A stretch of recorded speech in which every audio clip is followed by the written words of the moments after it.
को नरेंद्र मोदी के शपथ ग्रहण समारोह का न्योता न मिलने पर विपक्षी नेताओं ने बवाल मचाया था, जिसके बाद कांग्रेस अध्यक्ष मल्लिकार्जुन खड़गे को निमंत्रण भेज दिया गया। आपको बता दें, भाजपा नेता प्रहलाद जोशी ने खड़गे को निमंत्रण भेजा है। आज शाम 7:30 बजे नरेंद्र मोदी प्रधानमंत्री पद की शपथ लेंगे। उनके शपथ ग्रहण समारोह में देश और विदेश के कई दिग्गज नेता भी शामिल होंगे, जिसके लिए विदेशी नेताओं को भी शपथ ग्रहण समारोह का निमंत्रण दिया गया है।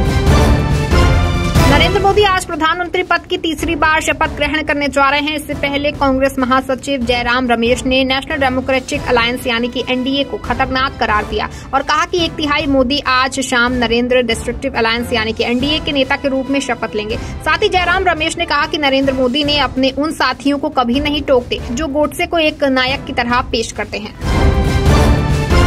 आज नरेंद्र मोदी प्रधानमंत्री पद की तीसरी बार शपथ लेंगे। शपथ ग्रहण समारोह राष्ट्रपति भवन में आयोजित किया जाएगा। पिछली बार मोदी की कैबिनेट में हरियाणा के 2 सांसदों को मंत्री बनने का अवसर मिला था। इस बार पूर्व सीएम मनोहर लाल और पूर्व केंद्रीय मंत्री राव इंद्रजीत का कैबिनेट में शामिल होने के काफी आसार हैं।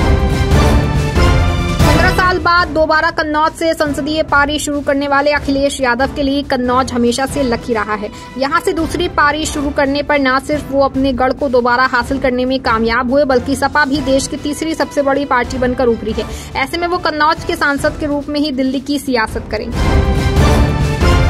मोदी 3.0 कैबिनेट में मंत्री बनाने को लेकर गतिविधियां तेज हो गई हैं, जिसके साथ ही लुधियाना से लोकसभा चुनाव हारने वाले रवनीत सिंह बिट्टू को भी मोदी कार्यालय से फोन आया है। वजह साफ है, उन्हें भी मोदी 3.0 में जगह मिल सकती है। बता दें, बिट्टू 3 बार कांग्रेस से सांसद रह चुके हैं।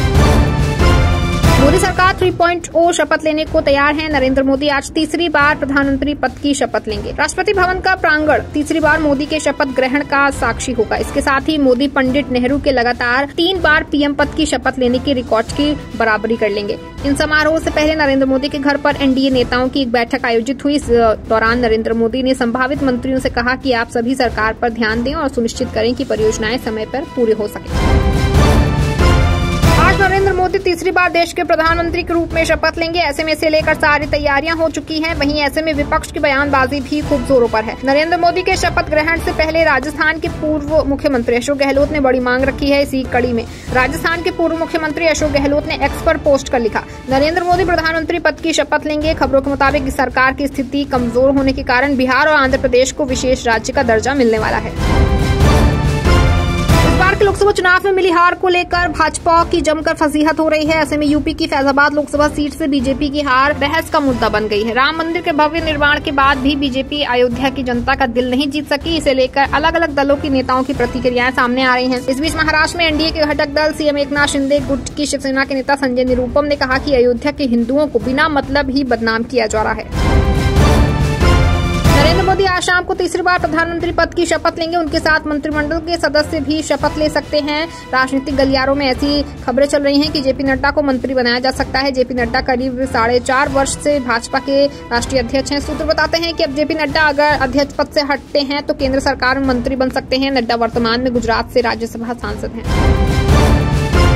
कांग्रेस के राज्यसभा सांसद प्रमोद तिवारी ने शपथ ग्रहण समारोह में विदेशी प्रतिनिधियों को आमंत्रित करने और किसी भी विपक्षी दल के सदस्यों को आमंत्रित नहीं करने के लिए मनोनीत पीएम नरेंद्र मोदी की आलोचना की। उन्होंने कहा कि पीएम मोदी की दिलचस्पी इसे अंतर्राष्ट्रीय आयोजन बनाने में ज्यादा है। मुझे अभी तक कोई निमंत्रण नहीं मिला है और न ही किसी सहयोगी को निमंत्रण मिला है। मोदी जी इसे अंतर्राष्ट्रीय कार्यक्रम बनाने में अधिक रुचि रखते हैं, इसीलिए मुझे नहीं लगता कि हमें जाना चाहिए।